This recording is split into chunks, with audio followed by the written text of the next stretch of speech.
El espionaje es la investigación en la sombra que durante siglos ha influido en las más grandes situaciones sociopolíticas de la humanidad.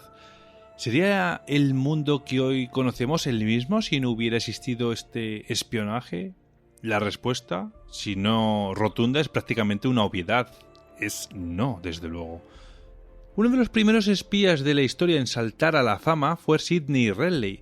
Nacido en Rusia en el año 1873, participó en el intento del asesinato del líder soviético Lenin, pero el complot falló y logró escapar milagrosamente. En 1925 volvió a Rusia para ayudar a derrocar al régimen comunista, pero esta vez fue capturado por los soviéticos y ejecutado ese mismo año. Durante la época dorada del espionaje internacional, dos mujeres tuvieron un rol protagónico. Conocida por su nombre artístico, Mata Hari, fue una bailarina exótica y prostituta de clase alta en París que espió para Alemania durante la Primera Guerra Mundial. La otra, Christina Sharkev, también conocida como Christine Granville, fue condecorada por sus servicios por Francia y por Gran Bretaña. De la extensa lista de nombres de agentes dobles durante la Segunda Guerra Mundial, pueden sobresalir nombres como Aaron Adrian Russell Pilby, Richard Sorge, Dusan Popov y Juan Pujol. Este último es conocido como Garbo, y Juan Pujol contribuyó en el desembarco de Normandía enviando mensajes falsos a los alemanes, siendo el único espía de la historia condecorado por ambos bandos. Poneros cómodos y disfrutar de este apasionante viaje por la historia del espionaje que hoy os vamos a proponer, porque hoy vamos a hablar de este último personaje, de Garbo, de Juan Pujol. Bienvenidos a Misterioso Universo en la Red. Comenzamos.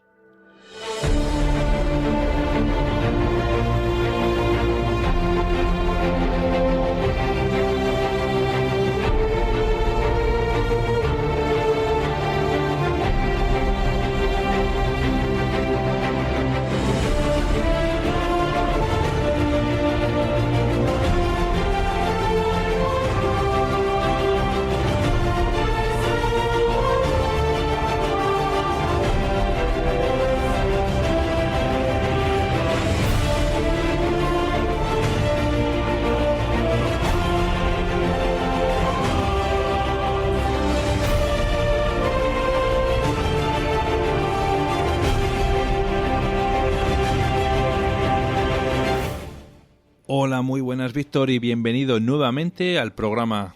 Hola, tocayo. Siempre es un placer, ya lo sabes tú bien. Estoy encantado de volver. Bueno, pues nada, como sabes, es un placer tenerte por aquí para hablar de estos temas. Y bueno, este tema del que hoy vamos a hablar, de Garbo, ¿no? De este personaje mítico en la historia, te iba a decir de España, pero yo creo que en la historia a nivel mundial, porque bueno, ahora nos contarás y la gente verá, ¿no?, la importancia que tuvo este personaje, no solamente en España, sino también en gran parte de Europa, ¿no? Y bueno, pues lo llevamos aplazando varios programas. Quienes nos siguen todos, semana tras semana, ¿no?, los programas que vamos publicando. Y bueno, ya ha llegado ese día, ya ha llegado ese momento. Y bueno, pues hoy vamos a hablar de este personaje que se llama, o le apodaron, Garbo. ¿Quién era este Garbo, Víctor? Bueno, Víctor, tengo que decirte que efectivamente estamos delante del espía de espías de la Segunda Guerra Mundial. Vamos a hablar de él durante un ratito, porque tengo que deciros que después de que el equipo de investigación ha estado echando unas cuantas de horas, por eso se nos ha atrasado un poco, tenemos un documento fascinante. Vamos a hablar un poco de este Garbo. Y vamos a empezar pues por sus orígenes. ¿Quién es Garbo? Pues bueno, este muchacho en realidad se llama Juan Miguel Valentín García Guijarro, también conocido posteriormente como Joan o Juan Pujol García. Este muchacho nace en Barcelona, en la calle Muntaner, el 14 de febrero de 1912. Es el tercero de 4 hijos y nace bajo el recuerdo de la aún reciente Semana Trágica de Barcelona de 1909. Una revuelta originada por radicales, anarquistas y socialistas que provocaron revueltas y quemas de instituciones. Su madre, Mercedes García Guijarro Charnega de Motril, tenía una visión profundamente cristiana. Tiene una relación con el padre de los niños al inicio de amancebamiento. Su padre, Juan Puyol, oriundo de Barcelona, tenía una fábrica de textiles en la capital condal. En 1919, con 7 años, nuestro amigo Joan es enviado a un internado muy conocido en Mataró de curas maristas.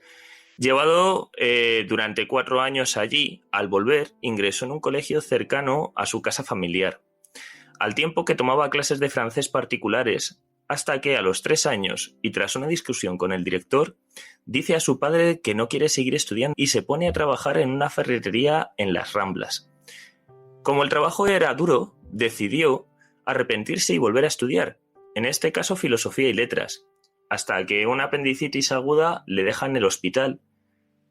Al regresar, abandona también estos estudios y se mete en la Real Escuela de Avicultura de Arenys del Mar para dedicarse a la cría de pollos. Imaginaros los derroteros por los que este pobre muchacho ha circulado por su vida y ya veréis dónde acabará. En 1931, su padre muere en una fuerte gripe que también afecta al propio Joan y que le da a los pocos meses de dar comienzo la Segunda República Española. Al finalizar sus estudios, hará la mili como servicio de cuota, en donde, pagando una cantidad de dinero, se permitía al recluta dormir en su casa en vez de en el cuartel. Durante ese tiempo, siguió estudiando para hacerse suboficial del Ejército Republicano, acabando en el 7º de Artillería Ligera, una unidad montada, por lo que además también aprendió a montar a caballo, cosa que de primeras le daba pavor. Acabándolo sin estar en ninguna revuelta de aquellos días y sin pegar un solo tiro, volvió a su casa. Vale, Víctor, entonces ya hemos llegado a la parte de la República, esos famosos 6 meses que duraron la Segunda República, y todavía la figura del Garbo no ha hecho una gran aparición, ¿no?, aquí en escena. Y empieza ya automáticamente la Guerra Civil. ¿Qué pasa con este personaje aquí en la Guerra Civil, en esta historia, en esta fase de la historia de España? Bueno, Víctor, nuestro querido Garbo todavía efectivamente no ha aparecido, le queda todavía algo más que vivir y parte de lo que luego saldrá en esa visión del propio Garbo lo aprende justamente en la Guerra Civil. Corre el año 36 y estalla la guerra, cuando Joan dirigía una granja avícola colectivizada a 30 kilómetros de Barcelona. El 18 de julio le pilla de excursión con unos amigos, cuando escucha el golpe en la radio.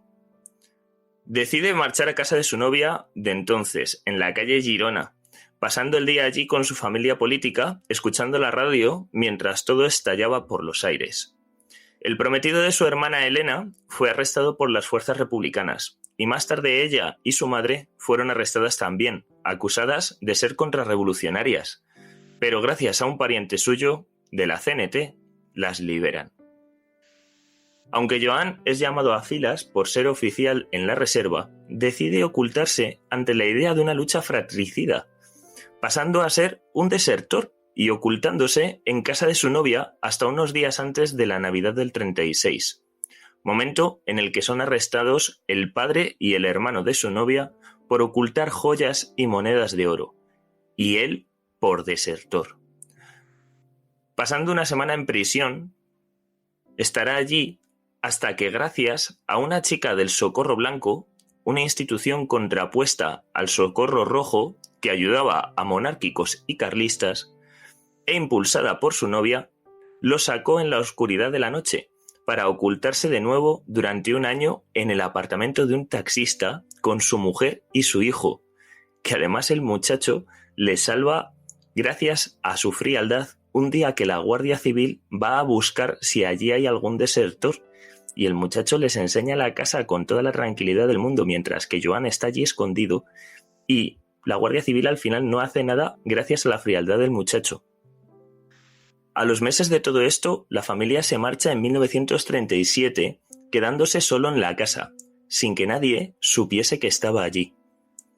Aterrado por hacer algún ruido incriminatorio y ser descubierto por los vecinos, y siendo su única compañía 3 veces por semana una chica que le llevaba comida, él iba languideciendo lentamente, perdiendo hasta 20 kilos y parte del pelo por el camino.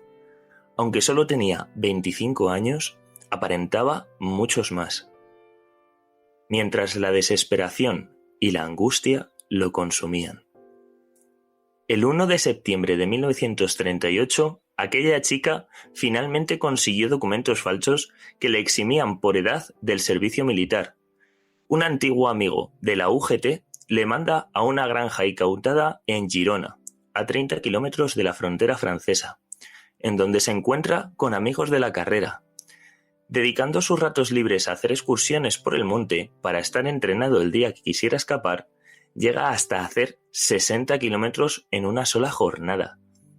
Hasta que un día, una expedición fue capturada intentando cruzar los Pirineos.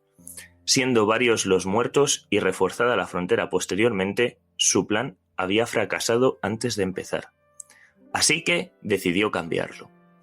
Dejó la granja, cuyas relaciones se estaban agriando con el gobierno local, y se propuso unirse al ejército, pensando que cruzar a las trincheras enemigas sería más fácil desde el frente.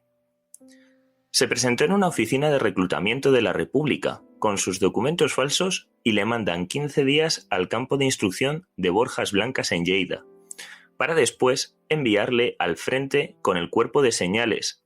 Este cuerpo era básicamente una parte del ejército que se encargaba de las comunicaciones y de los tendidos de las comunicaciones entre las líneas y la retaguardia.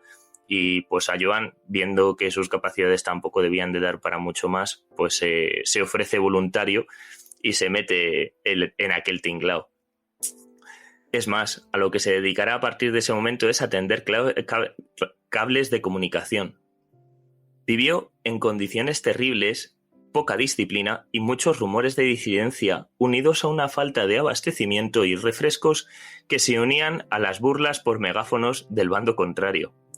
Rojos, ¿qué os han dado hoy de comer? ¿Otra vez lentejas?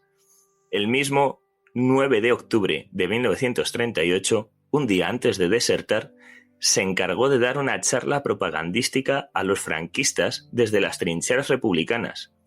Y el 10 de octubre de 1938 hizo, según sus propias palabras, el mayor acto de locura de su azarosa vida: cruzar las líneas del frente.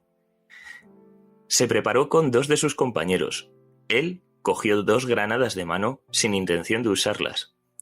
Ya estaban listos para llevar a cabo su locura, pero al saltar la línea, sus compañeros fueron torpes e hicieron saltar las alarmas. Echó a correr, perseguido por una patrulla, perdiéndose y regresando sin darse cuenta a las líneas que acababa de saltar. Cuando se percató de su error, decidió quedarse escondido en unos juncos, esquivando los tiros de los que hasta entonces eran sus compañeros de trinchera. Agazapado entre los juncos, esperó a que las voces de la patrulla se alejasen.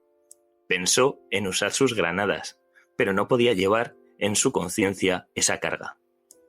Se ocultó en un agujero profundo, tapado con ramas y hojas, hasta que las voces de burla de los nacionales comenzaron. Fue entonces cuando salió, sin botas ni granadas, y se dirigió hacia allí, topándose un poco antes, y no sin un susto de muerte, con uno de sus compañeros de huida. El otro no logró sobrevivir. La llegada al bando franquista no fue lo que él esperó. Tras 2 días de comer y dormir hasta hartarse, le interrogaron exhaustivamente. Después será conducido primero a Zaragoza y luego a la Universidad de Deusto, en Bilbao. Prisionero. Dormiría en el suelo, lleno de piojos, en un estado de práctica inanición, lo que al final llevaría sus huesos a la enfermería. Vendiendo allí su estilográfica para escribir a su familia y amigos por si le podían ayudar, uno de ellos, el padre Celedonio Zen, amigo de su padre y director del Hospital Psiquiátrico de Palencia, se presenta en el improvisado penal y lo saca de prisión. Tras esta aventura, se le intenta mandar al frente, esta vez por el bando franquista, pero se le diagnostica una bronquitis que le manda de cabeza al hospital de Burgos, en donde las niñas de buena familia, las madrinas de guerra, le tratan en un hospital de la retaguardia. Allí conoció a Araceli González en 1938, una mujer de marcado carácter y gran osadía, también madrina de guerra, con la que Joan empezará a salir.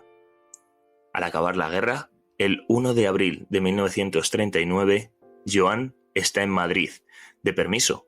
Sorprendentemente ha participado en los dos bandos y este bajito catalán no ha pegado un solo tiro en ninguno de los dos. La guerra ha terminado, sí, pero lamentablemente para él y su conciencia, su lucha solo acaba de empezar. ¿Qué te parece, Víctor, si hacemos un hincapié aquí en este personaje que acaba de aparecer, Araceli González Carballo, y dejamos por unos minutitos de lado a Joan Pujol, al Garbo? Porque este personaje, Araceli, su pareja, va a tomar, yo creo que un papel muy importante, ¿no?, en todo lo que va a desarrollar este gran espía, ¿no?, que veremos a continuación. Cuéntanos quién era Araceli González, ¿qué importancia tiene realmente en la vida de este personaje como es Garbo? Pues sí, Víctor, efectivamente has dado en la puntilla. Si nos debíamos de parar en alguien en esta increíble historia de Garbo, es en la mujer de Garbo, en la mujer de Joan Pujol, Araceli González Carballo. Esta fuerte gallega se le quedó pronto pequeño su Lugo natal. Partiría pronto al frente para ayudar a los caídos en combate como madrina de guerra. Como ya hemos mencionado anteriormente, curando a los convalecientes, pero también mandando cartas a los soldados del frente para que no se sintieran solos.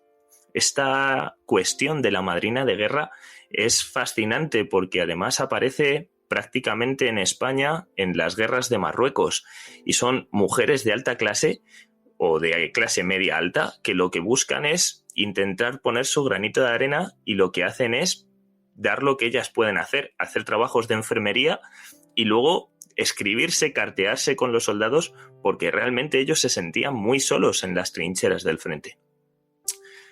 La cuestión de Araceli es que la faceta más interesante de ella no es esta, sino su faceta de espía, la cual será desconocida hasta por sus propios hijos, hasta la aparición de un documental que se hizo no hace muchos años justamente en su ciudad natal, que se llama Hitler, Garbo y Araceli. Aunque también tengo que deciros que hay libros que ya la mencionan. Montgomery y Eisenhower, entre otros, la conocían. Y ya que ella se ofreció a los británicos en la Embajada de Madrid en el año 41, pues es una de las partes intrínsecas de esta fascinante historia y que os vamos a contar ahora con un poquito más de detalle. Pero volvamos con nuestro otro protagonista. Estando en Madrid de posguerra, nuestro amigo Joan, sin empleo y con la inflación por los aires, conoce a la señora Teresa Melero, propietaria de un ruinoso Hotel Majestic en la calle Velázquez, con una calefacción que estaba tiente y mientras cobro, por el paso de las brigadas internacionales por allí. Buscaba un gerente, trabajo que rápidamente engancha a Joan y en donde le pilla cuando el 3 de septiembre de 1939 la gran y democrática Inglaterra declara la guerra a Alemania por la invasión de Polonia. Entre sus periplos por el Majestic conseguirá un pasaporte acreditado para ir a Portugal, gracias a uno de los inquilinos del hotel, don Enrique de la Torre del Homenaje de Santo Domingo, supuesto duque de la Torre y descendiente del mismísimo general Serrano, el cual quería comprar whisky en Portugal para dos supuestas princesas de la familia Borbón, y será Joan quien haga de conductor en ese viaje a cambio del pasaporte.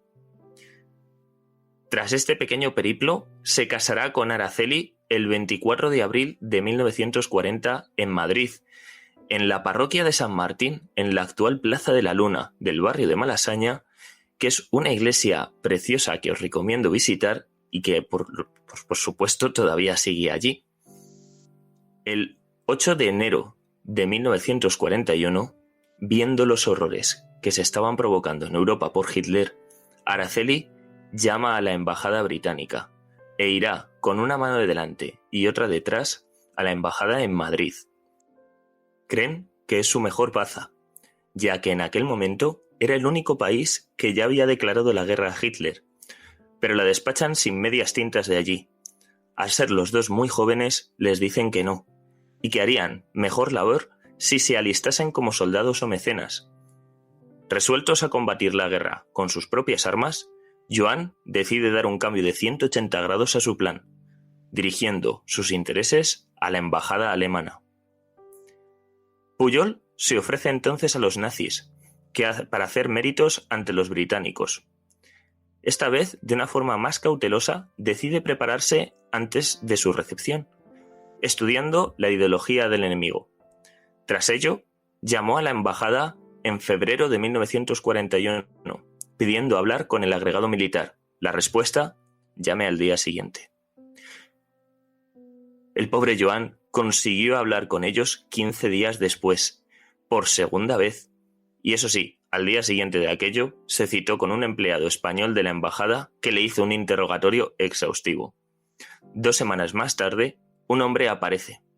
Habla español, con acento alemán, con el cabello absolutamente negro, ligeramente ondulado, peinado hacia atrás, cejas muy juntas y gruesas, frente pequeña, ojos gris verdosos, nariz media, boca pequeña y lanfio inferior caído, barbilla punzante, orejas pequeñas, cara cuadrada, bigote muy fino y cerrado, con una voz seca, mirada penetrante y aspecto muy desagradable pero bien vestido, tipo militar, sin sombrero. Es George Helmut Lang, alias Emilio. Estaba allí dispuesto a escuchar lo que Joan le tuviera que proponer, y Joan lo tenía todo preparado. Lo que os vamos a explicar a partir de aquí son parte de los informes que el MI5 poseía como alto secreto sobre Joan Pujol. Dicho informe tiene el nombre de archivo KV2-4190 y en él el propio Joan nos relata qué sucedió. Aseguró a Emilio haber conocido a un ciudadano británico de nombre Dalamal, quien había intentado en Lisboa cambiar sin éxito 5 millones de pesetas a libras esterlinas. Un policía, amigo suyo, pretendía utilizar a Pujol como cebo para atraer a Dalamal e intervenir el capital bajo la acusación de tráfico de divisas. Esta operación implicaba la autorización del gobierno español para desplazarse a Gran Bretaña. Aunque tras varias reuniones Emilio no parecía entusiasmado con la idea, finalmente llegaron a un acuerdo. Joan iría a Portugal para intentar obtener el visado británico en aquel país, y que se le había denegado en España anteriormente. Y una vez conseguido, se lo traería al alemán. Emilio aceptó y le entregó 1.000 pesetas para sus gastos. El 26 de abril de 1941, Joan decidió aprovechar una amistad con un policía del Banco de España. Para él, conseguir que sus amistades, aunque recientes, le hicieran un favor, encantados, le era facilísimo. Era esa clase de persona que caía bien a todo el mundo en cuanto lo conocían. Consiguió un visado de salida a Portugal y establecerse allí en Lisboa. En cuanto llegó, intentó conseguir un visado para Gran Bretaña, pero se lo denegaron, como a otros tantos miles que esperaban en el puerto ese mismo documento para escapar de Europa. Desesperado por conseguir el dichoso papel, le sale una opción arriesgada, pero muy interesante. Tras unos días, conoció al responsable de la seguridad de la Embajada de España en Lisboa, un hombre llamado Varela, el cual Joan luego utilizaría para sus propósitos, y un hombre con el que rápidamente trabó amistad, llamado Fernández, otro personaje que le ayudaría inconscientemente varias veces. Pensando que Joan estaba engañando a su mujer con una señorita de lusitanos lares. La primera, cuando se le presentó a un gallego en su hotel llamado Souza.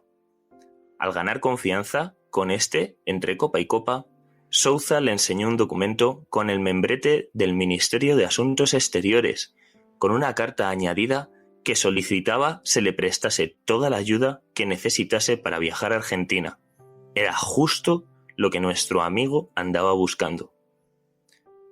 Joan decide fraguar la amistad y tras varios días por locales nocturnos y cabarets, deciden viajar juntos al casino de Estoril y como prueba de su amistad comparten habitación, con la excusa de ahorrar gastos innecesarios.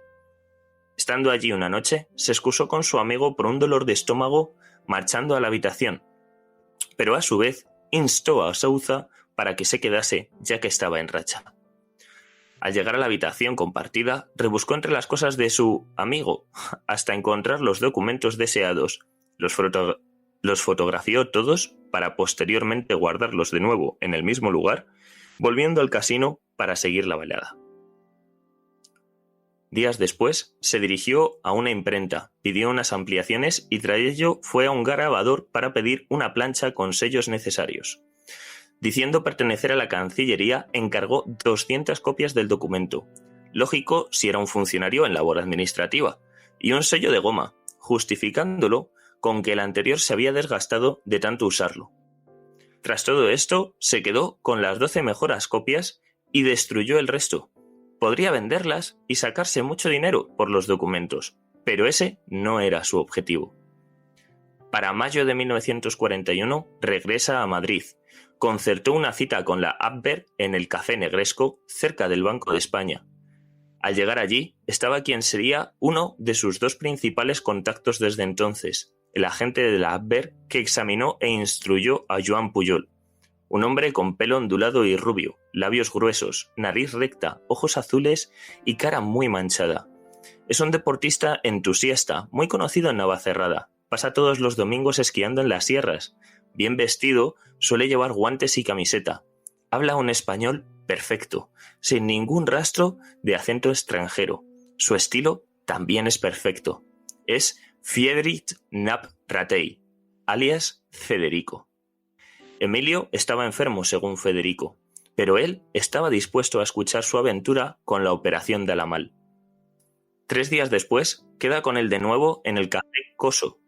Tras esto, un día, en el Café Negresco, enseña a Federico un telegrama de Fernández, que el pobre hombre piensa que ha mandado a su amigo para darle la excusa y que Joan se pudiera ver con su supuesta amiga. Preciso urgentemente se presente usted. Stop. Asunto solucionado. Firmado Varela. Joan explica a Federico que debía viajar a Portugal para supuestamente cerrar el asunto con Varela. A la vuelta quedaría con Federico para darle detalles en ese mismo lugar. Para reforzar su historia, suministró sus contactos de la operación de Alamal y así los nazis podrían corroborar su historia, cosa que hicieron los días posteriores, como por ejemplo, saber si en la embajada de Portugal existía un policía llamado Varela que supuestamente le estaba tramitando un pasaporte para Inglaterra desde allí, y que, aunque existía, solo era un pobre funcionario responsable de la seguridad de la Embajada de España en Lisboa, que no tenía ni idea del ilícito uso de su nombre por parte de Joan. Al volver, Federico queda con Joan con muchas prisas en el Café Colón de En la Puerta del Sol. Son las 10:30 de la mañana. Cuando se juntan, un Joan marcadamente nervioso le muestra por debajo de la mesa, con extrema cautela, uno de los papeles que mandó imprimir en Lisboa, y que ahora estaba cumplimentado a su nombre. En él se le asignaba el encargo diplomático de viajar a Londres en misión especial al servicio del departamento administrativo del agregado comercial de la embajada. Impresionado por esta hazaña, Federico le pide que retrase su salida, y Joan aprovechó para improvisar otro arriesgado ejercicio de astucia. Respondió que en ese caso debería enviar un telegrama a Varela para anunciarle el retraso de su llegada. Alegando que estaba demasiado ocupado con los preparativos del viaje, pidió a Federico que lo enviara él mismo. El texto resultaba lo suficientemente breve como para que el auténtico Varela no pudiera identificar su origen al recibirlo. En unos días saldré para Lisboa. Firmado Juan. Aquel gesto ofreció aún más consistencia al inexistente vínculo con Varela, que la embajada alemana terminó por asumir como real. Durante las semanas siguientes, Federico se ocupó exclusivamente de formar a su nuevo agente, cuyo nombre en clave a partir de entonces será Alaric. Será instruido en las artes más básicas del espionaje. Le informó sobre objetivos de interés para Alemania, le instruyó en la escritura con tinta invisible, le enseñó varios códigos cifrados y le desveló información sobre algunos agentes españoles que ya trabajaban en Londres. Estas reuniones se solían celebrar en el domicilio personal de Federico, en el número 73 de la calle Viriato de Madrid, segundo piso derecha.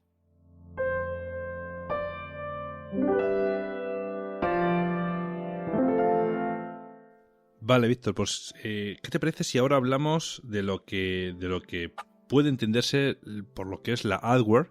Porque a lo mejor hay gente que nos está escuchando que, bueno, pues sabe que está relacionado con el TC Reich, pero no tiene bien claro a qué se dedicaba, ¿no? Esta división o esta organización o este grupo.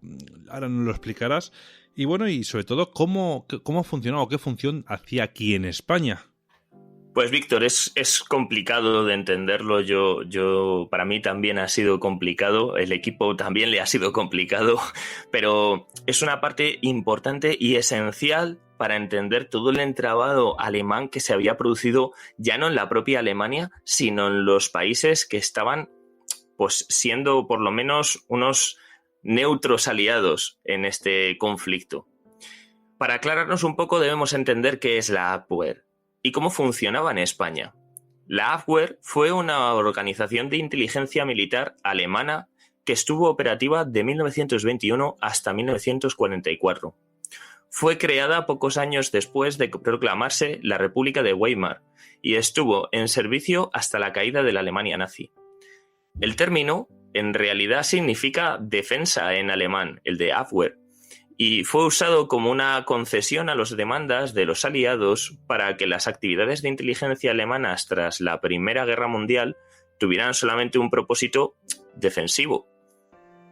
A pesar de que su nombre implicaba acciones de contraespionaje, la Abwehr era una agencia de inteligencia y contrainteligencia creciente, dado que trabajaba exclusivamente con la inteligencia humana, la inteligencia de agentes de campo y de otras fuentes. La Abwehr informaba directamente al alto mando alemán, o OKW, y a Adolf Hitler. Los resúmenes y la difusión de la inteligencia eran la prerrogativa de la rama de operaciones del OKW, y por ello a las secciones de evaluación de inteligencia del Ejército, la Armada y la Fuerza Aérea. En España, entre 1943 y 1944, actuó la SD, o Servicio de Seguridad, que tuvo al frente a Gustav Wilhelm Leisner, alias Gustav Lenz, un respetado oficial de la Armada, amigo personal del almirante Canaris. La ideología conservadora de Leisner, no obstante, distaba de la de encajar en los principios del nazismo, y su puesto en Madrid obedeció siempre a su discreción y a su amistad con el propio Canaris. De él dependían dos de los agentes más activos del espionaje militar en España, Eberhard Kickbusch, alias Pedro, y nuestro amigo Federico. De ambos dependió igualmente el amplio listado de españoles que por convicción o dinero se prestaron a colaborar con la inteligencia germana en el Reino Unido y otros países enemigos del eje. Entre ellos, el personaje más exótico e inclasificable fue sin duda Ángel Alcázar de Velasco, falangista de camisa vieja, torero en su juventud, pintor y periodista, que sumaba a sus dudosas cualidades como espía la amistad con Ramón Serrano Suñer, y del que, como bien sabéis lo que nos escucháis, ya hemos hablado en nuestro programa de los Anacletos de Franco.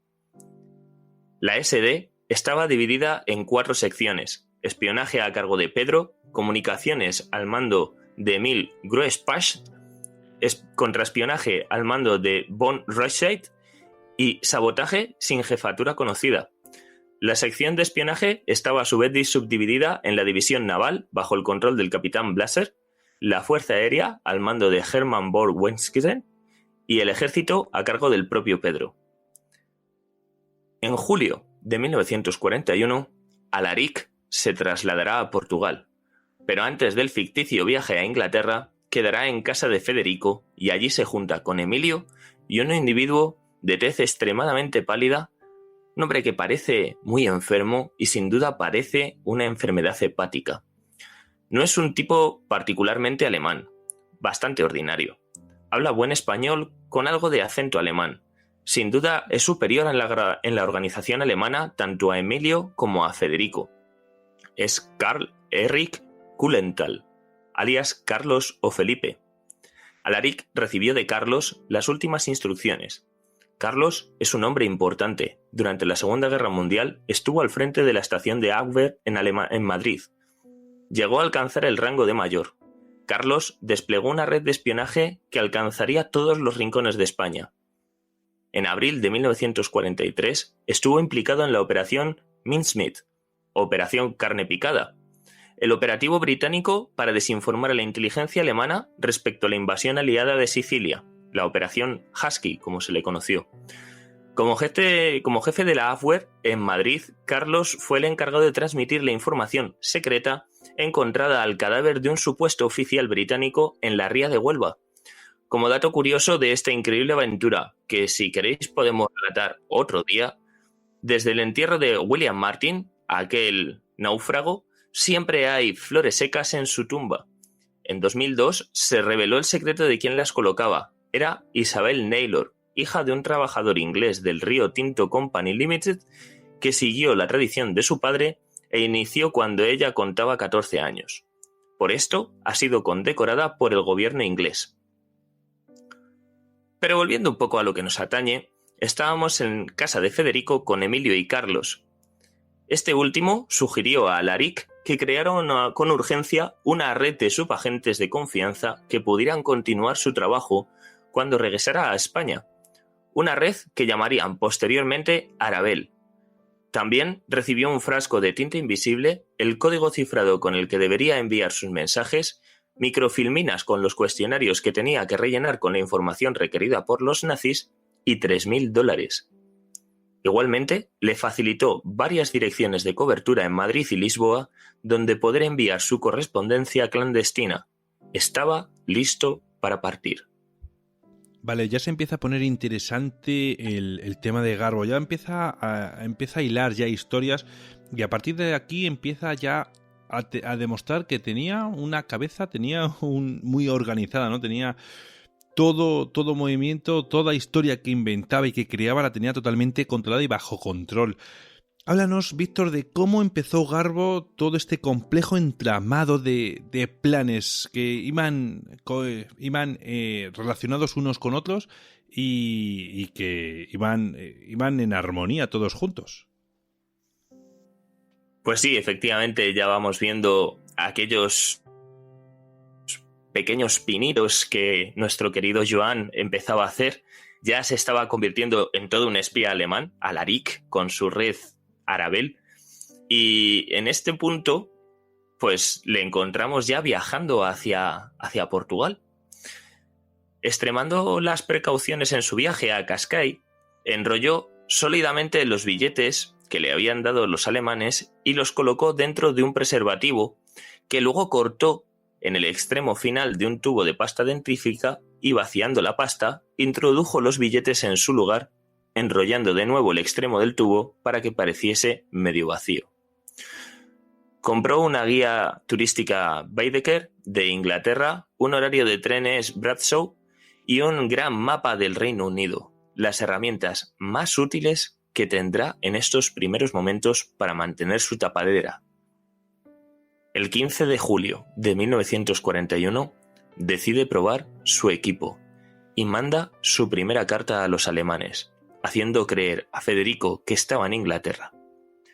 Como un novelista, Joan, nuestro amateur Alaric, V-Man 319, u hombre de confianza 319 como plasma al inicio de todos sus documentos, inventaba detalles sobre la vida y personalidad de alguno de los espías valiéndose de mapas, diccionarios de términos militares, noticias de prensa y la guía azul de la navegación marítima, todo cuanto pudiera encontrar en librerías, kioscos y bibliotecas, como si fueran las fake news actuales.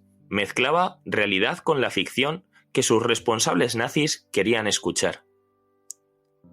Su primer contacto para los nazis fue una justificación ante su primer gran problema. Él estaba en Portugal, pero había dicho a los nazis que estaría en Inglaterra. ¿Cómo justificar que las cartas no venían mataselladas de Inglaterra y sí de Portugal? Su imaginativa respuesta: el agente J1. El piloto de KLM, agente J1, era quien les había conducido a Londres y Alaric se había hecho muy amigo suyo, presentándose como exiliado catalán que había tenido que huir debido a sus opiniones políticas. Convencerá al piloto para que llevase periódicamente su correspondencia al Banco Espíritu Santo de Lisboa. En la carta añadía que, al principio, el piloto no se había mostrado muy dispuesto a colaborar, porque quizá sospechaba algo. Sin embargo, Alaric le aseguró que todos los sobres que le entregase irían abiertos para que pudiese comprobar personalmente cuál era su contenido, y además le pagaría $1 por carta. Por último, señalaba a los nazis que pensaba ir a residir al lago Windermere, en el centro de Inglaterra, porque había oído que allí se encontraban estacionadas gran cantidad de tropas. La respuesta de Federico no se hizo esperar. Estaba encantado con la idea de que había tenido su agente. Lo había conseguido, y esto no había hecho más que comenzar. Los informantes estallaron de la cabeza de Alaric hasta el papel, y cuantos más días pasaban, más personajes surgían de su psique. Carvalho, el agente 1, fue un claro homenaje a su mujer, apellidada Carvalho. Era un portugués de Newport, en Gales del Sur. Informaba de movimientos de barcos y tropas en el sudoeste. El agente William Gerber, agente 2, de ascendencia germano-suiza, fue colocado en Liverpool controlando los muelles. El noroeste de Escocia fue para un venezolano rico, cuyo alias era Carlos, el agente 3. Reclutado el 7 de octubre de 1941.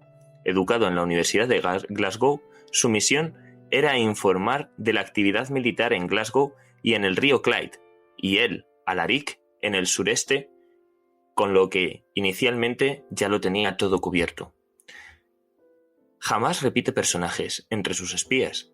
Documenta sus personalidades en unas pequeñas cartulinas para no liarse, aunque comete errores en informes, como cuando aseguró que Londres en el verano era tan caliente que las embajadas se habían trasladado temporalmente a Brighton, en la costa, hábito nada británico, o que en Escocia los estibadores y marineros harían cualquier cosa por una botella de vino, cuando lo que allí bebían era cerveza.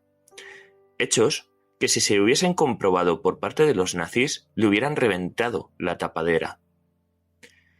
Con el máximo de precauciones y al mismo tiempo que todo lo demás, se dispuso a entrar en contacto con los británicos a través de su embajada. Le llegaron a citar con un agente británico a las 7 de la tarde en una terracita de un local de Lisboa, pero el agente no apareció. Joan estaba muy disgustado, ya que todos sus intentos habían sido infructuosos. El 12 de octubre de 1941 envió el tercer mensaje a los alemanes. Un convoy de 5 barcos iba de Liverpool a Malta. Esta información había sido suministrada por el agente 2 y, casualidades de la vida, acierta de chiripa, ya que en ese momento partía un convoy de Liverpool a Malta, pero no coincidía ni en la fecha ni en el número de naves. Aún así, fue lo suficientemente coincidente como para que los británicos pensasen que tenían un espía sin controlar, los que les preocupó de sobremanera, ya que los nazis mandaron un reconocimiento aéreo para confirmar la información. A mediados de octubre de 1941 está a punto de tirar la toalla. La situación es desquiciante. Constantemente piensa que los nazis sospechan, y los británicos no mostraban ni pizca de interés por él y su aventura suicida. Araceli y Joan piensan en irse a vivir a Brasil. Ya ha nacido su primer hijo, Juan. Antes de huir, era necesario cerciorarse. Para ello, su esposa Araceli regresa a Madrid. Un sorprendido Federico, el controlador de Alaric en Madrid, recibe la visita de una guapa joven que se muestra muy preocupada. Su marido se ha marchado a Londres y apenas tiene noticias suyas. Además, afirma que sabe que Federico ha mantenido reuniones con su esposo. Federico finge no saber nada, pero la joven muestra su desesperación. Enseña la foto de un niño pequeño. Finalmente, Federico termina asegurando a la muchacha que su marido estaba realizando unos trabajos importantísimos para el futuro del Tercer Reich, y hasta le enseña una de sus cartas. A finales de octubre de 1941, Araceli hace el último intento a la desesperada en la Embajada Americana de Lisboa, sin que Joan lo sepa, ya que Estados Unidos entrará en guerra con Alemania y Japón el 8 de diciembre de 1941. Y aunque no es escuchada, el MI5 y MI6 empiezan a atar cabos al recibir la información de esta mujer y el espía que campa a sus anchas por Inglaterra. Rousseau, el agregado naval adjunto estadounidense, es quien se reúne con Araceli y durante los siguientes meses mantendrán el contacto entre ambos. Entre finales de noviembre y principios de diciembre, la familia se traslada de Cascais a Lisboa, y Rousseau pide a Araceli que mantenga el contacto.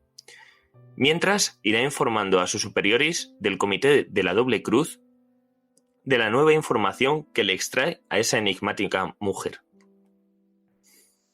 Bobril es catalán, está casado y tiene un hijo. Fue su esposa quien se puso en contacto por primera vez con Rousseau, el agregado naval adjunto estadounidense en Lisboa, y todos los tratos con los Bobril se llevaron a cabo a través de este canal hasta aproximadamente el 18 de marzo de 1942, cuando pudieron establecerse contacto directo. Este informe sale en aquel informe del que hablábamos antes del KV2-4190. Tras esto, Rousseau y otro agente inglés quedan con Araceli en el Café Palladium. Lo primero que el británico dijo a Araceli fue: «Supongo que es una espía alemana, ¿cierto?». Rousseau, avergonzado, le dijo que ella no era la espía, sino que los iba a llevar a uno. El agente inglés, muy cínicamente, le respondió que eso ya lo había escuchado otras veces. Tratándola de una manera muy ruda, le acabó diciendo que todo esto lo hacía por dinero, y aunque le enseñó pruebas, se rió de ella, diciéndole que si ellos pensaban que ganarían la guerra para los aliados solos. Tras esto, se sacó 20 escudos del bolsillo y les petó: «Aquí está, toma esto por tus molestias y tus tarifas».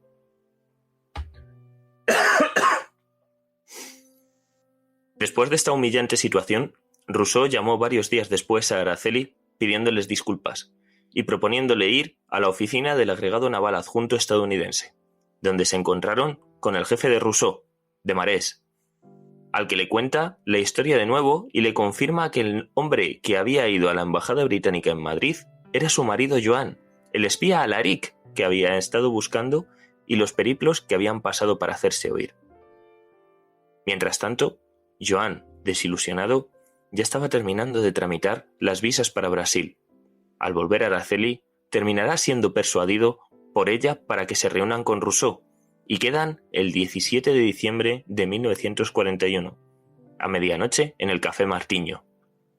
Tras enseñarle los frascos de tinta, las cartas y las microfilminas, Rousseau se queda impresionado y pone en conocimiento toda esta información a sus superiores, donde el Comité de la Doble Cruz decidió si contactar con Alaric o no. Pasan los meses, y un Joan muy nervioso, que no hace más que ser interrogado por los aliados una y otra vez, mientras escribe cartas a Federico cada vez más dilatadas en el tiempo y con muy poca información, piensa en abandonarlo todo y esconderse como en la guerra civil en Galicia, con su mujer embarazada y su hijo. Pero el 13 de marzo de 1942 le recoge el agente Riso Gil en Estoril. Parte con 10 libras en un bote hacia Gibraltar, con el seudónimo de Goncalves, para tras ello coger un avión que lo llevará a Inglaterra. El 6 de abril de 1942 le sellan la visa británica. Por fin lo ha conseguido. Ya está en Inglaterra.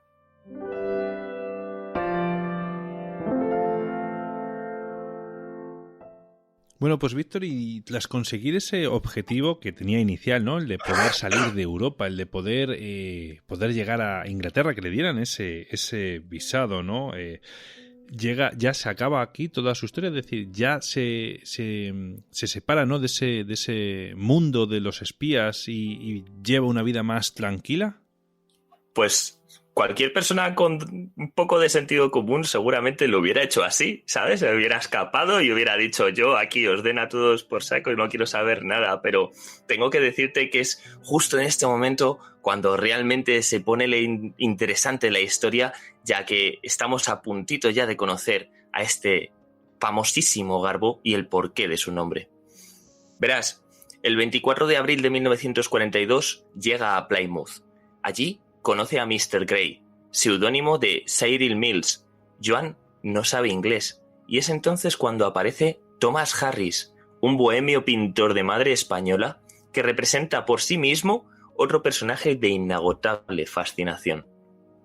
Ayudó de traductor para nuestro alocado espía Bovril, como en el concentrado de carne, y este será el nombre que se le dé a Joan por primera vez en Plymouth. Bovril presenta copias de 38 informes mandados en los últimos 9 meses a los nazis para demostrar que la historia es cierta, incluyendo cartas y cuestionarios microfotográficos. Y una carta en la que detallaba cómo el agente 2 había visto partir de Liverpool un convoy con destino a Malta, la cual coincidía palabra por palabra con un mensaje captado por los británicos de Alaric, y al fin le creen. El primer mensaje que envía desde Londres tratará sobre un convoy, pero con ayuda de los británicos se pudo apoyar en datos mucho más sólidos. Bovril escribió su primer mensaje desde Gran Bretaña el 27 de abril de 1942, y a partir de ese día se le empezó a conocer como Garbo, ya que, según el propio Cyril, dijo cuando escuchó su historia, debía de tratarse del mejor actor del mundo, título que en aquel momento ostentaba la grandiosísima Greta Garbo. El lugar destinado para el proyecto Arabelle, una gigantesca red de mentiras tejidas desde su despacho, fue Crispin Road número 35, en Londres. Con su llegada al lugar, hicieron una serie de mejoras. Los mensajes, a partir de ese momento, estaban hechos a máquina y cambiaron el algodón con tinta invisible por un plumín. La primera creación de la colaboración de Tom y Garbo fue el máximo responsable del Ministerio de Información, o MOI, británico en Cataluña, el agente 1/3, que informó por primera vez el 16 de mayo de 1942. Fue probablemente el agente más importante de Garbo. Tras este, apareció Camillus, el agente 4, también en mayo de 1942, un camarero gibraltareño y antibritánico que había sido evacuado del Peñón como el resto de la población civil. Este estaba en el Soho de Londres, y ya por aquel entonces Garbo, Alaric, enviaba a los nazis 2 o 3 cartas por semana. Con su nueva situación, su imaginación se desató. Entre los personajes irreales se encontraba un venezolano asentado en Ottawa, hermano del agente 3, al cual llamó agente 5 y apodó Moonbeam, el 14 de junio de 1942. Por aquel entonces Tom Harris es confirmado como su supervisor, siendo inseparable desde entonces de Garbo. Araceli y sus hijos serán por fin trasladados a Inglaterra también en 1942. Garbo comunica a los nazis que se ha comprado una radio de segunda mano en el mismo mes. A lo largo de la contienda llegará a hacer más de 1.200 envíos, lo que sirvió para otras cosas, entre ellas el descifrar los códigos de Enigma, la máquina de cifrado alemana que trajo de cabeza a los aliados durante gran parte de la Segunda Guerra Mundial. Pero esto, Garbo, Joan, no lo sabrá hasta muchos años después. El 28 de agosto de 1942 contratará a un operario de radio falso, el agente 4/1, apodado Almura. Y ese mismo mes nacerá también su segundo hijo, Jorge. Pero el matrimonio está deteriorándose. Araceli no traga a Harris. Para relajar la situación en el hogar, Tom comprará una propiedad en Jermyn Street y allí Sarah Bishop, la secretaria, Charles Haynes, el pianista, operador de radio, Tom Harris y Garbo trabajarán hasta el final de la guerra. Su primera prueba de fuego fue la Operación Torch, denominada al principio Operación Gymnast. Fue el desembarco y avance hacia Túnez de las tropas anglo-estadounidenses en la Segunda Guerra Mundial durante la campaña en el norte de África, iniciada el 8 de noviembre de 1942. Garbo podría haber enviado una información de gran valor al mando alemán acerca de la gran acumulación de buques de guerra que se concentraban en el puerto de Liverpool. Una información de tanta importancia no podía ser enviada a los alemanes. Había que inventar algo de inmediato. El pobre William Gerber tuvo que morir. Gerber, el agente 2, muere el 19 de noviembre de 1942 y anunciaron su funeral en el periódico. Los nazis creyeron tanto la historia que hasta llegaron a enviar dinero a su viuda imaginaria. Y con este apagón informativo, el agente 3 será el que informe desde Glasgow que un convoy había zarpado de puerto con camuflaje mediterráneo, indicando momento y lugar del ataque exactos. La información era real, pero al ser enviada por correo aéreo, justificaron mandarla más tarde, con un matasellos de una semana de antes.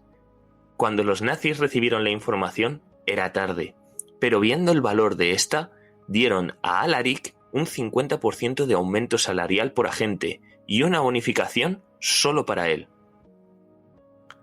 Entre los falsos colaboradores de la red Arabel destacaban un piloto de la RAF que amaba emborracharse, el agente 3/1, reclutado el 13 de febrero de 1943. También Alaric encontró un trabajo nuevo en la BBC en la sección de propaganda y Ministerio de Información y aseguró tener una aventura con la secretaria del Ministerio de Información, la agente J5, desde el 4 de septiembre de 1943.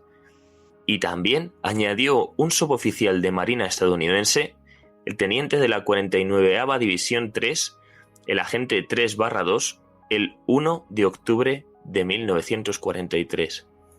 Para explicar todo el acceso a movimientos detallados de tropas que tenía Arabel. La confianza por parte de los nazis era total. Pero hubo complicaciones para mantener la trama Arabel.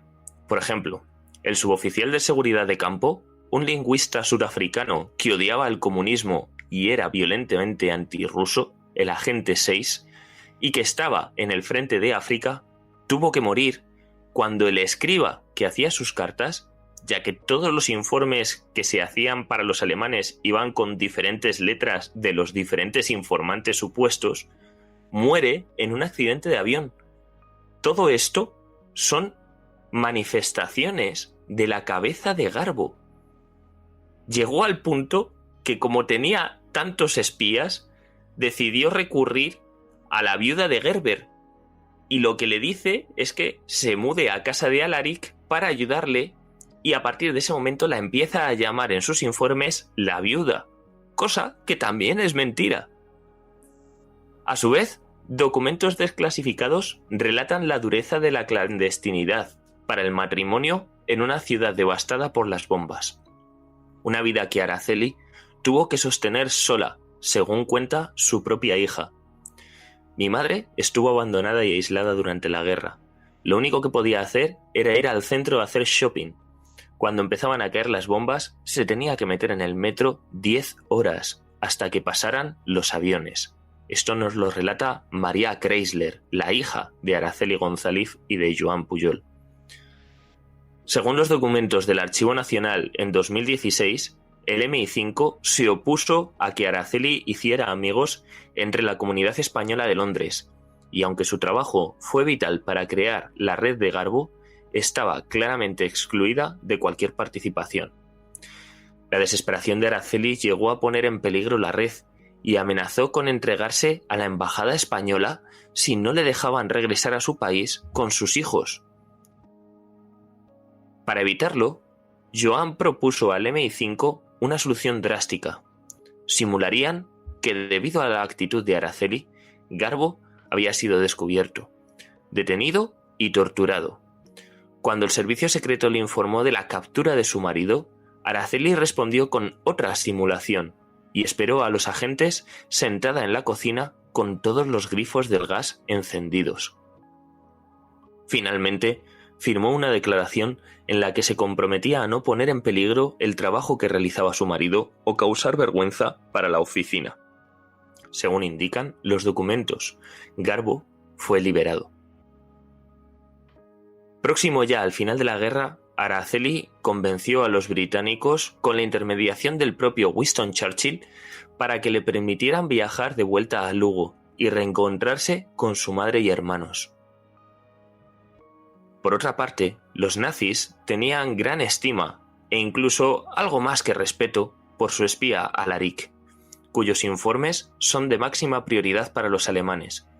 Esto es algo que se vuelve a poner de manifiesto en 1943, cuando Junkers nazis derribaron un indefenso DC-3 que realizaba un vuelo regular entre Inglaterra y Lisboa, falleciendo todo el pasaje, incluido el afamado actor Leslie Howard, el que hará de Ashley Wilkes en la película de Lo que el viento se llevó. Alaric, al enterarse de la noticia, no tardó en ponerse en contacto con sus controladores, mostrando su enfado e indignación, pues en el vuelo podría haber habido alguno de sus agentes. Los nazis no volvieron nunca a llevar a cabo ningún ataque a vuelos de carácter comercial. Hasta la primavera de 1944, los informes de Garbo son de tipo medio: establecimientos militares, ubicación de cuarteles, movimientos de tropas, entrada o salida de determinados buques o determinadas flotas de ciertos puertos, puntualmente también algún movimiento de algún agente al exterior, como Canadá o el norte de África. Y en este periodo de tiempo trabajaron en la operación Mindsmith también, en colación al trabajo que se estaba haciendo por otro lado del MI5.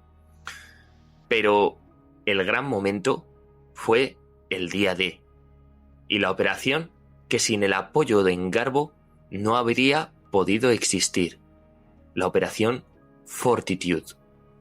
Vale, ahora ya sí que llegamos a la parte que más a mí me gusta, ¿no?, de todo esto, porque ya estamos empezando a sacar esta operación Fortitude, de la cual ahora nos hablarás. Y bueno, todo esto, para quienes no sepan, todo esto es el desembarco de Normandía, está relacionado con el desembarco de Normandía, y ahora vais a ver ese entramado plan que se llevó a cabo, por un lado y por otro, para convencer a los alemanes de que sí tenían que defender un puesto porque iba a ser atacado, a pesar de que no, pero que luego creían que no, pero luego volvería a ser que sí. Y ahora después esto seguro que Víctor nos lo va a contar, y es un tema, de verdad, es una operación que es digna de llevar al cine. Es como si fuese, o sea, algo imaginativo que nació de la nada. Y fijaros, verás ahora cuando nos lo cuente Víctor, cómo poquito a poco va a ir entretejiéndose por sí misma y va a ir encajando solita, ya verás. Bueno, pues Víctor, si te parece, hablamos de esta pedazo de operación que es una de mis favoritas de todo el tema de la Segunda Guerra Mundial, que se llama la Operación Fortitude. Háblanos de ella, en qué consiste y cómo se llevó a cabo, por parte, obviamente, con la participación de Garbo. Pues Víctor, la verdad es que si no se han hecho películas sobre esta operación, pero merecería la pena hacer una trilogía solamente con todo el desarrollo de la historia, porque aunque el culmen, el cenit, es el día del desembarco de Normandía, el día D, el 6 de junio de 1944, esto es algo que se construye desde casi el inicio de la guerra. Y esta operación Fortitude, esta operación Fortaleza, fue una maniobra de engaño que la llevan a cabo los británicos y los estadounidenses solo con un objetivo, que es convencer a los nazis de que la invasión de Francia no se iba a llevar por Normandía, sino que se iba a llevar a cabo por el puerto de Calais, a unos 250 kilómetros del que realmente iba a ser el desembarco real, el que luego hablaremos también de la operación Overlord. Y para ello se llegaron a inventar hasta un ejército, el ejército del FUSAC. Este FUSAC es una parte fundamental del engaño y fue una creación de un ejército que nunca existió. Para ponerle nombre y apellidos, se llama el primer grupo del ejército de los Estados Unidos, o FUSAC, compuesto por nada más y nada menos que 150.000 hombres al mando del mejor general que tuvieron durante la Segunda Guerra Mundial los americanos, el general George S. Patton, reconocido como uno de los mejores comandantes de tanques de los aliados, y que lo único que comandó en este FUSAC fueron tanques de cartón e hinchables de pega para despistar a los nazis sobre el operativo real. Es fascinante, o sea, es que es realmente para hacer una película, y participaron personajes de muchísimos calibres, desde ilusionistas y magos que ayudaron a crear esa telaraña de mentiras, hasta nuestro maravilloso amigo Garbo, por supuesto, del que ahora especificaremos cuál fue su labor esencial en esta operación y que sin él no se habría podido llevar a cabo. Veréis, la operación se divide en dos partes. La primera parte es Fortitude Norte. Fortitude Norte, su objetivo era el de mantener en su lugar a las fuerzas de ocupación alemanas desplegadas en Noruega. A tal fin, se finge un despliegue en Escocia de varias unidades ficticias que formaban parte de un supuesto cuarto ejército británico. Eso es por una parte, pero por la otra estaba la operación principal, que era Fortitude Sur, la cual pretendía persuadir a los nazis no solo de que el desembarco aliado se produciría en la zona de Calais, que era la ruta más corta por mar y la más cercana a la frontera alemana, sino que lo que hicieron fue apoyarse en muchísimos agentes que, como Garbo, estaban infiltrados como agentes dobles en las filas alemanas. Uno de ellos, del que tú has hecho mención al principio y que me gustaría destacar aquí, es el agente yugoslavo Dusan Popov, que fue conocido con el alias de Triciclo y que fue un doble agente serbio que trabajó para el MI5 durante la Segunda Guerra Mundial y que el Abwehr también lo tuvo a su nómina bajo el nombre clave de Iván.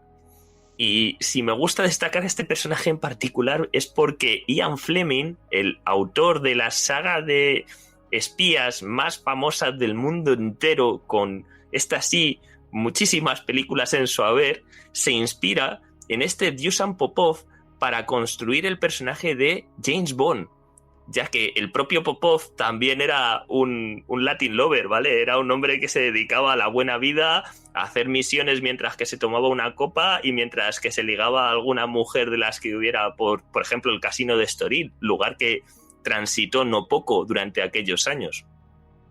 Sumado a todo esto, con la operación Fortitude Sur también se simulan la multitud de radiotransmisiones propias de una gran fuerza militar que señalaban a Calais como el lugar del esperado desembarco aliado.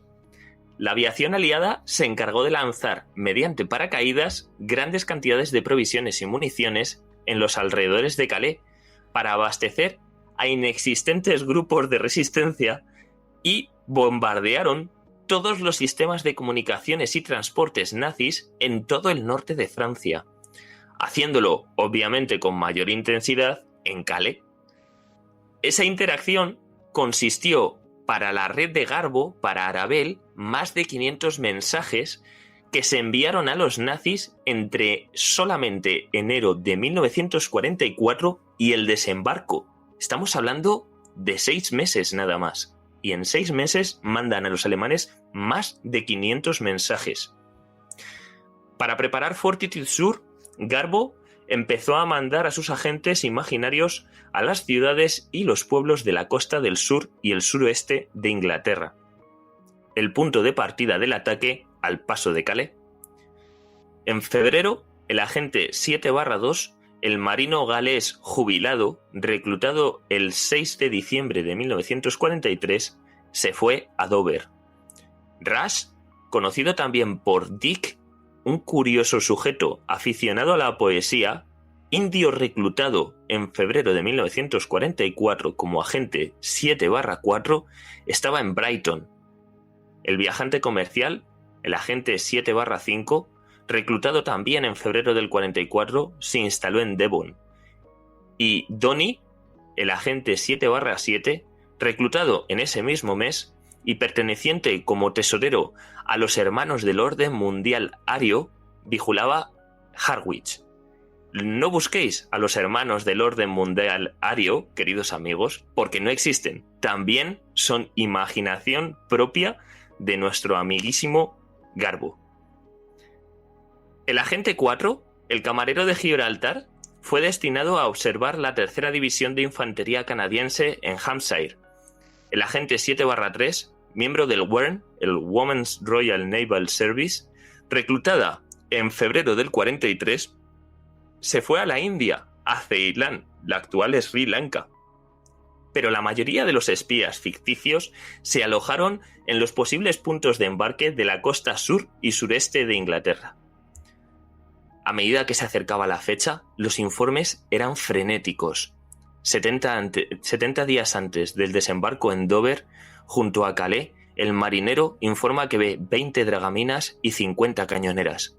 56 días antes, en la costa este, el fascista galés, el agente 7/6, reclutado en febrero del 44, informa de la llegada de barcazas con rampas de embarque. 45 días antes, en Devon, el viajante comercial informa de presencia de tropas del FUSAC, el primer grupo del ejército de los Estados Unidos. 22 días antes del día D, vehículos de la tercera división canadiense en Dover House. 16 días antes se observan vehículos con insignias de diamante roja sobre símbolo azul. 11 días antes, insignias de león sobre cuadrado amarillo pertenecientes a la quinta división. Brighton está repleto de tropas. Se informa de que el FUSAC, comandado por Patton y los aliados, no estará preparado hasta después del verano.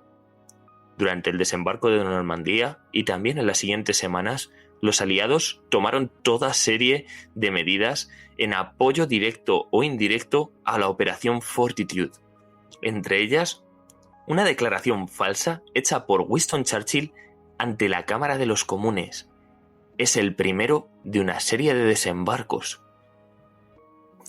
Simultáneamente, al lanzamiento de las primeras fuerzas aerotransportadas justo antes de la medianoche del 5 de junio de 1944, la RAF puso en marcha la Operación Titanic. 40 aviones lanzaron tiras de aluminio para despistar a los radares, equipos de unidades y especiales del SAS, y unos 300 falsos paracaidistas, muñecos explosivos que los nazis llamaron Explosive Puppen. Cuando los informes sobre estas marionetas llegaron a los mandos, muchos de ellos, como el jefe de Estado Mayor Rommel, lo interpretaron como una confirmación de que estaban en una operación de diversión. Para los que no lo sepáis, una operación de diversión es un ataque combinado, un ataque diversificado, ¿vale? No es que se lo pasen guay haciendo la guerra, simplemente es eso, que dividen el ataque en dos puntos estratégicos diferentes para dividir las fuerzas de la defensa. 48 horas antes de la noche del 6 de junio del 44, momento en el que se iniciaría la operación Overlord, se repiten los versos de Verlaine, dirigidos a los partisanos que luchaban ya en territorio enemigo. Todo sofocante y pálido, cuando suena la hora, yo me acuerdo de los días de antes y lloro. Esto se repitió constantemente en las radios durante las últimas 48 horas antes del desembarco del día D. Alaric informará también ese mismo día a los alemanes. Acabo de recibir un telegrama del agente 3/3. marinero griego desertor, reclutado el 19 de diciembre del 43, en el que dice que llega a Londres esta noche a las 23:00. Ha debido de suceder algo que no se puede explicar con la clave que habíamos acordado entre nosotros para anunciar la partida de la flota Clyde. Por lo tanto, estad a la escucha esta noche a las 03:00 HMG. 2 horas después de iniciarse la operación Overlord, informará a los nazis en Madrid y, para ese entonces, las 3 de la mañana, ya no hay nadie en la central. Es recibido al día siguiente en la capital española a las 8 de la mañana, tarde ya para poder evitar el desembarco.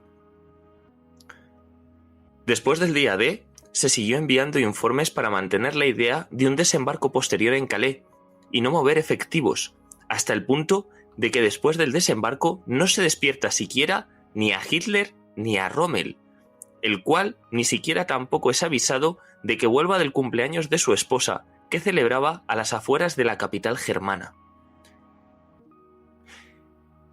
El 50º ejército alemán, apostillado en Calais, se mantiene en su posición al menos hasta el 9 de junio de 1944, cuando Hitler no tuvo más remedio que desplazarlas para combatir la amenaza que se cernía sobre sus dominios.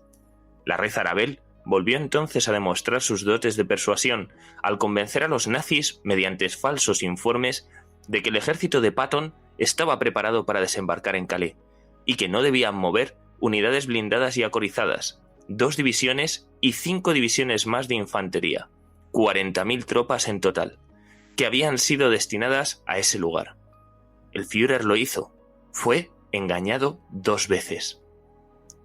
Días después, ordenan a Alaric y a su red Arabel dejar la ciudad londinense desde Alemania, porque estando tirando los misiles V1 y V2, no querían que los alemanes fueran objetivo de sus ataques.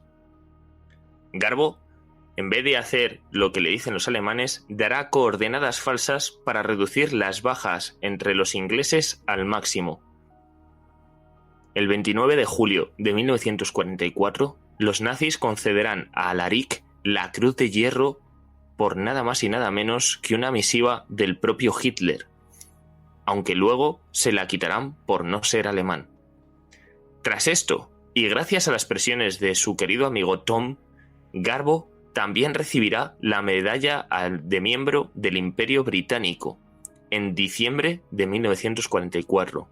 Rompiendo la tradición, tuvieron que hacerlo muy discretamente, evitando el anuncio habitual en la London Gazette e incluyendo su nombre en un anexo secreto en la Cancillería General de las Órdenes de Caballeros.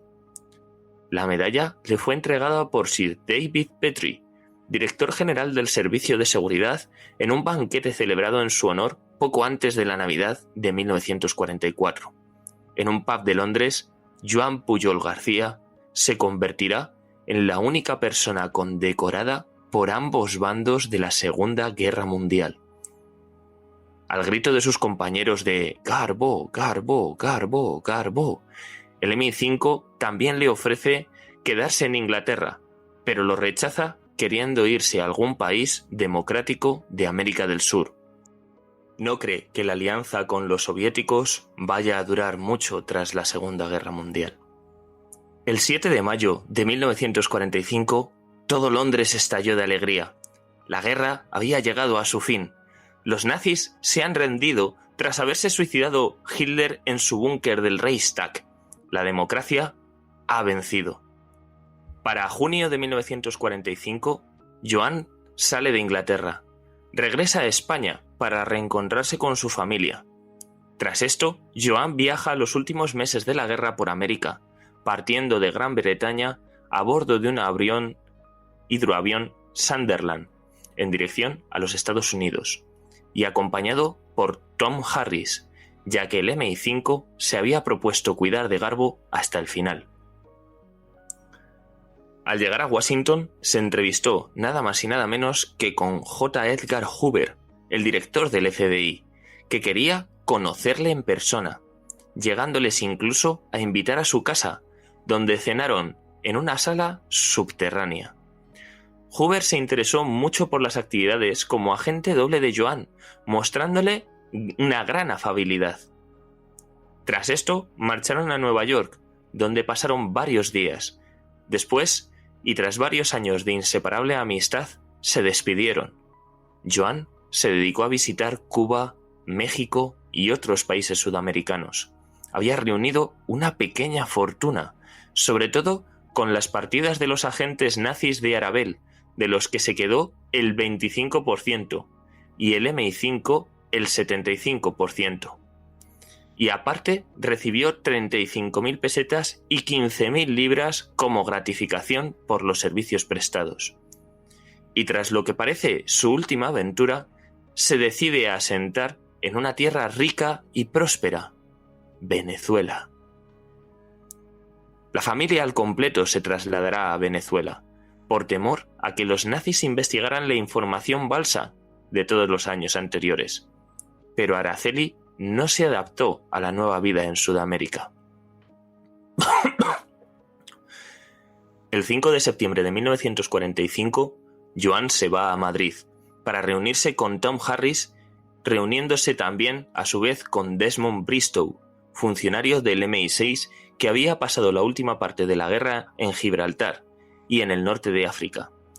Ambos formularon un nuevo proyecto que habían ideado, sugiriendo que renovase el contrato con el servicio secreto alemán, que aún estuviese en España, y les ofreciera trabajar para ellos, y de esta manera podría ponerse en contacto con aquellos nazis que estuviesen en la zona de Alemania del Este ocupada por los soviéticos, y así recabar nueva información sobre los rusos, ya que, como él bien sabía, en aquella época todos los servicios de inteligencia aliados se dedicaban a buscar funcionarios de inteligencia nazis que estuviesen dispersos por Europa, con el objetivo de infiltrarse en el KGB a través de los nazis que los rusos habían reclutado.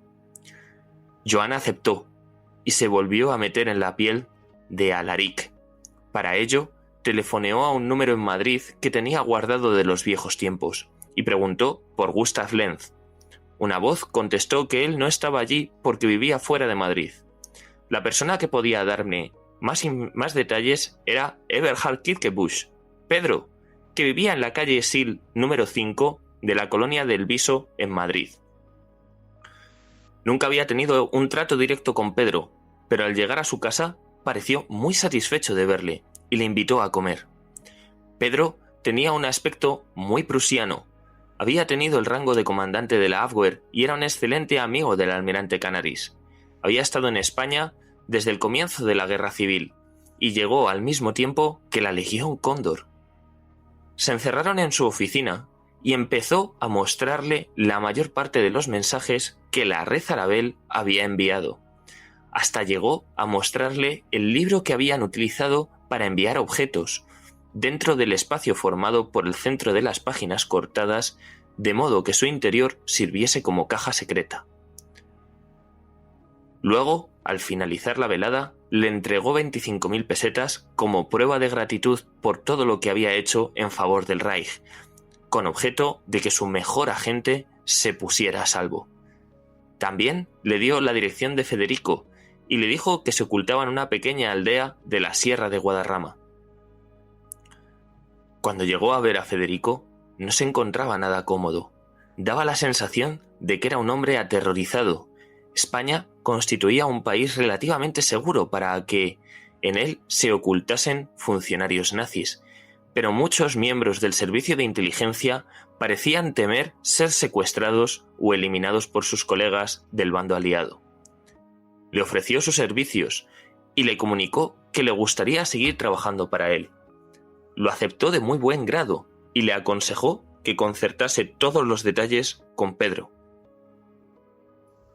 Al volver a Madrid y encontrarse de nuevo con Pedro, quien le manifestó que todos los miembros del servicio secreto alemán en España se habían dispersado o habían perdido el contacto entre sí, incluso agregando que su viejo amigo Canaris había sido ejecutado por los propios nazis y que la mayoría de sus oficiales superiores estaban muertos o habían sido detenidos, llegó a la conclusión de que era difícil que él pudiese hacer ningún plan, ya que no existía la más mínima organización. Tendría que esperar un tiempo. Le contó que pensaba establecerse en América del Sur, y entonces le dio la dirección en Barcelona de varias personas que quizá le fuesen útiles si tenía la intención de importar artículos españoles. Desde Madrid, Joan volvió a viajar a Lisboa. Al llegar, se reunió con Tom Harris, quien le llevó a visitar a su viejo conocido Riso Gil. Ninguno de los dos podía creer que Joan hubiese estado visitando realmente a sus contactos nazis en Madrid. Lo encontraron absolutamente increíble y quedaron estupefactos ante su temeridad. En 1948, 3 meses después del nacimiento de su hija María Eugenia, Araceli dejó Venezuela para siempre y regresó en barco a España con sus 3 hijos. Viajó primero a Lugo y más tarde a Madrid, donde se instaló. Al separarse de Joan, Araceli se casó con Edward Chrysler en 1957, un empresario norteamericano que había sido doble de Rodolfo Valentino y estaba bien relacionado con Hollywood, y con quien fundó en Madrid la Galería de Arte Chrysler en 1966 y de la cual aún queda abierta una en la calle Hermosilla. En 1949 finge nuestro amigo Joan su muerte en Angola por malaria, cuando su primera familia ya vive en Madrid. A partir de ese momento, Joan se transforma en Juan y encuentra otra pareja, Carmen Cilia Álvarez, con quien tuvo 3 hijos más, María Elena, Carlos Miguel y Juan Carlos.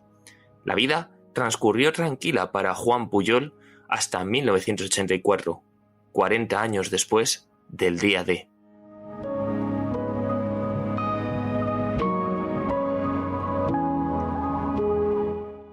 Y yo me pregunto, Víctor, si aquí ya por fin, de verdad, Juan Pujol, el Garbo, como lo queramos llamar o nos queramos referir a él, si ya en Venezuela realmente ya consigue esa vida con la que en teoría al principio de toda esta historia soñaba, ¿no? Con esa vida de relax, con esa vida relajada, como tú dijiste, es una persona con los dedos de frente, diría, hasta aquí.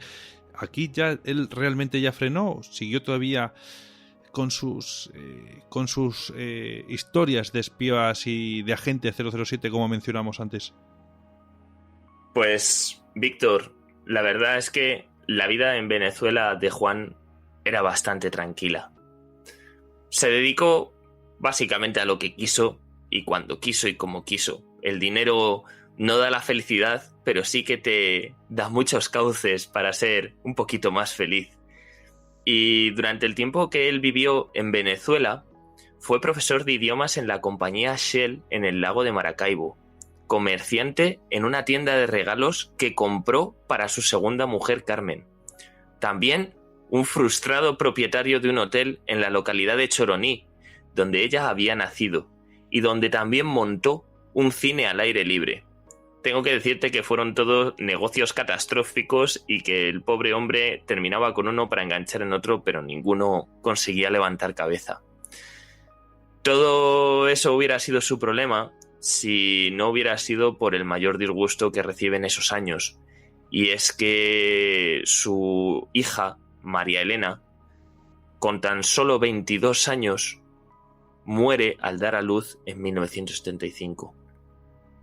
Esto, para nuestro amigo Juan, fue algo descorazonador y que le marcó para los restos de sus días. Siempre la llevaba, por lo visto, muy presente a ella.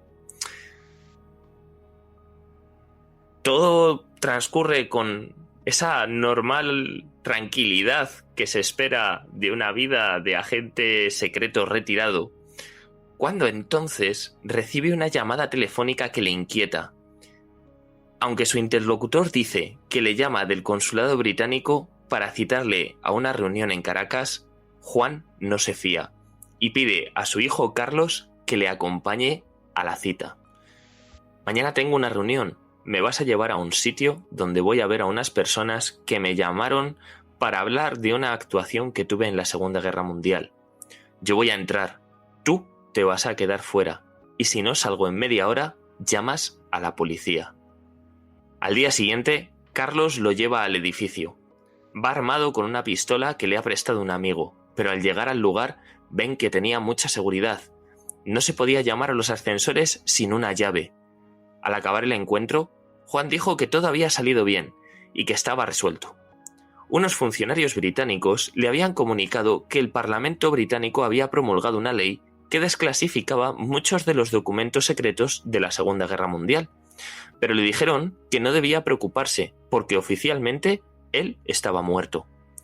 Esa reunión también demostró que realmente los británicos nunca le habían perdido la pista, aun a pesar de que le habían dejado tranquilo. Pero el real cambio que trastocó la vida de Juan por última vez fue en 1984, cuando un historiador británico llamado Nigel West localiza en Barcelona a Juan Miguel Pujol, sobrino de Juan. Este se pone en contacto con su tío gracias a un apartado de correos porque Juan no facilitaba su dirección. Al final, West consigue la dirección y West y Juan hablan por teléfono y acuerdan reunirse en Nueva Orleans, en donde West insistió tanto que finalmente cedió tras saber que iba a ser presentado a Su Alteza Real el Duque de Edimburgo, quien tenía muchas ganas de conocerle. A lo que nuestro amigo Juan cedió fue a salir de entre los muertos, a volver a destapar toda su historia y volver otra vez a aquella querida Inglaterra que tantos años había dado por ella. Tras asegurarse de que todos los contactos nazis de Alaric habían desaparecido o estaban muertos, decidió desvelar la verdad y que su familia conociese su pasado. Volvió a Londres para recibir el agradecimiento personal del Duque de Edimburgo en el Palacio de Buckingham y el reconocimiento del pueblo de Gran Bretaña por todo lo que había hecho para ayudarles a conservar su democracia y su libertad.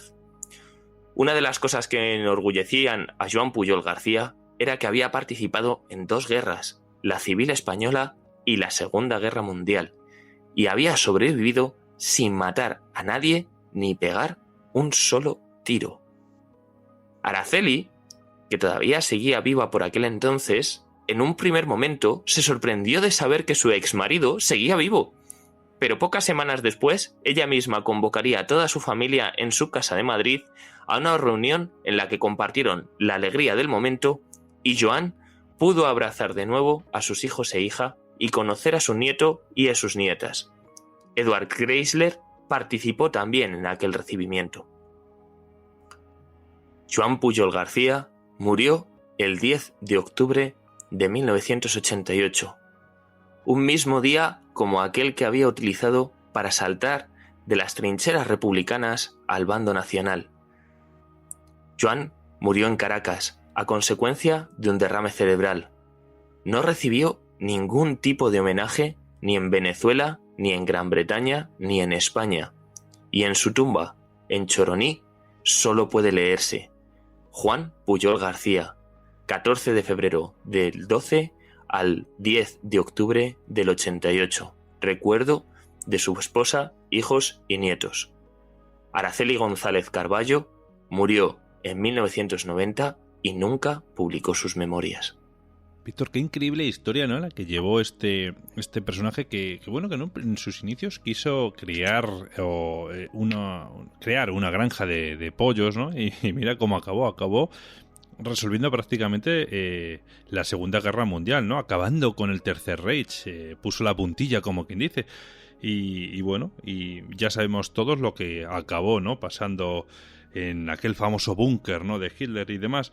Pero bueno, este personaje, bueno, se vio separado un poco de su familia, porque, bueno, pues por esas disputas y ese pedazo de vida que llevaba, que bueno, pues obviamente la conciliación familiar en ese tema pues no existía, es lógico, ¿no? Pero fíjate por dónde me suena a mí de que luego con el tiempo, ya no sé si con Joan Pujol en vida o ya había perecido, crearon una página web y al estilo merchandising, ¿no?, donde, bueno, pues su propia familia ha expuesto ahí toda la información de toda su vida y toda la que podemos obtener, pero vamos, que está por lo visto muy bien argumentada y demás, y bueno, pues al final es su familia la que se ha visto un poco, sin comerlo ni beberlo, beneficiada, ¿no?, de la figura de su padre en este caso.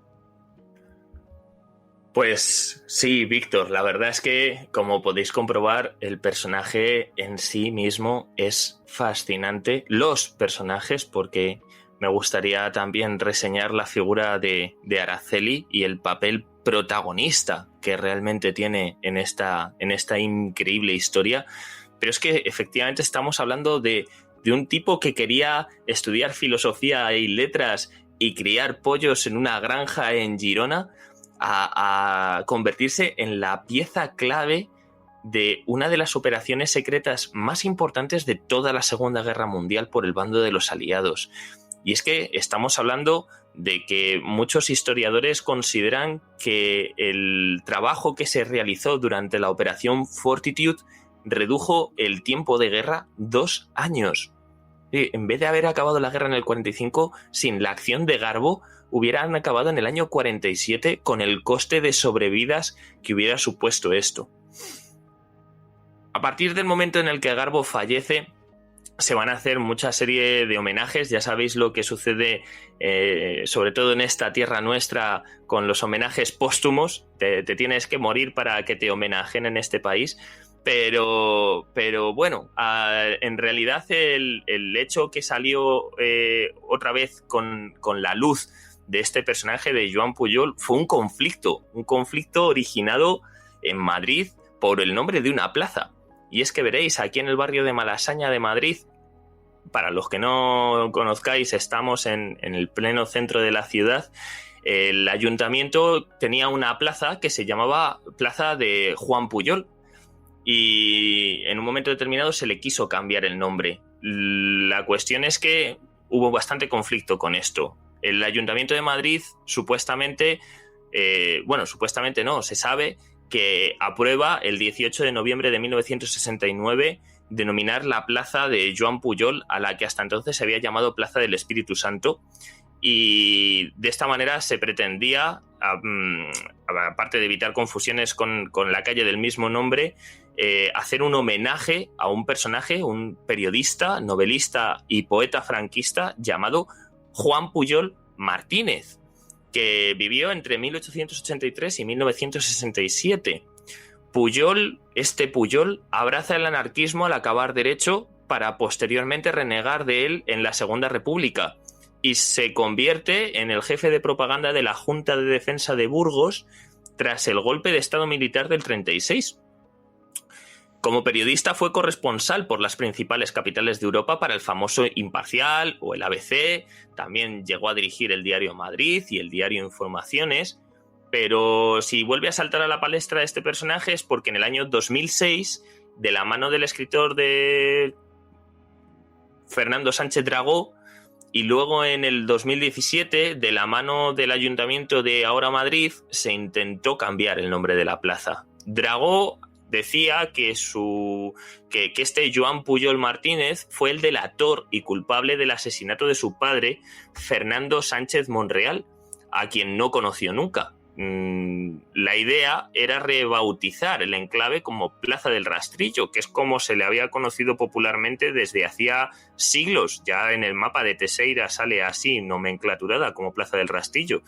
Pero un juez paraliza el cambio a la espera de que se resuelvan los 3 recursos judiciales planteados y el último a cargo de la Fundación Francisco Franco contra la decisión del ayuntamiento.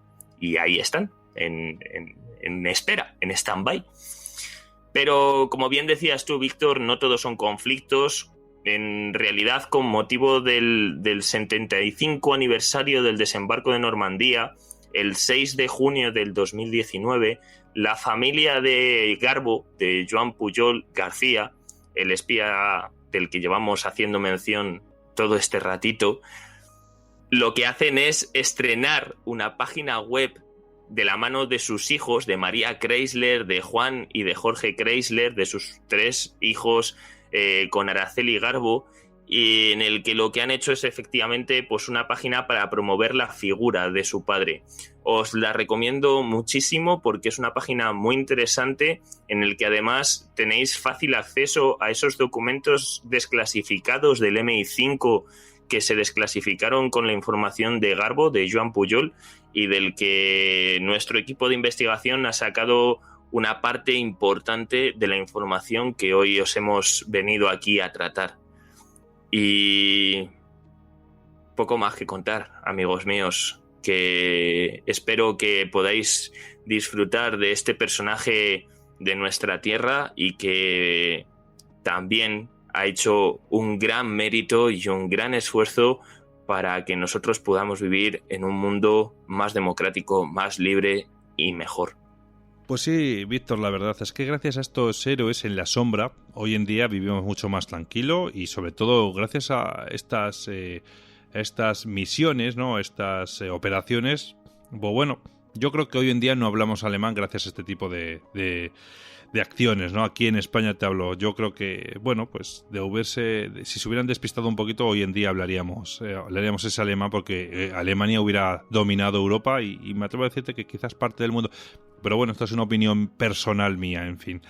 Así que pues nada, Víctor, muchísimas gracias por traernos a este personaje tan interesante. Para mí es el espía de los espías, el mejor de los espías, no hay ninguno que le iguale y bueno, pues al fin y al cabo, ¿no? Como decía un invitado que tuvimos aquí que se llamaba Eduardo, ¿no? Que hablamos sobre la historia del espionaje. El mejor de los espías es el que no se le ve venir, el que nadie sabe que es realmente un espía, y aquí tenemos un ejemplo. Y encima español, para que luego digamos... En fin, pues Víctor, nada... ya queda cada vez menos para que hagamos esa visita a Madrid que llevamos aplazando durante mucho tiempo. Cada vez queda menos, o espero. Dijimos también en el 2020 que bueno, que ya quedaba menos y de repente ha vuelto a subir otra vez la montaña hacia arriba y quedaba más de repente. Pero bueno, ya fuera de bromas y demás, pues ya sabes, en cuanto podamos nos juntamos y que tenemos muchas cosas pendientes. Y bueno, y posiblemente te veré antes, seguramente por aquí, por el programa de nuevo. Estaré encantado. Es más, ya te aviso que el día que nos dejen salir de aquí voy a ser yo el que vaya a por ti y te saque de los pelos de casa para hacerte las visitas que tenemos pendientes, que tengo los colmillos largos ya de ofrecértelo y no poder dártelo. Esperemos que sea lo antes posible, como siempre, con la esperanza arriba y con la ilusión arriba, que ya nos quitan muchas cosas desde más arriba todavía. En fin, Víctor, que ha sido un auténtico placer y muchísimas gracias como siempre por esta maravillosa experiencia. Muchas gracias a ti, cuídate mucho y un fuerte abrazo, Víctor. Otro para ti.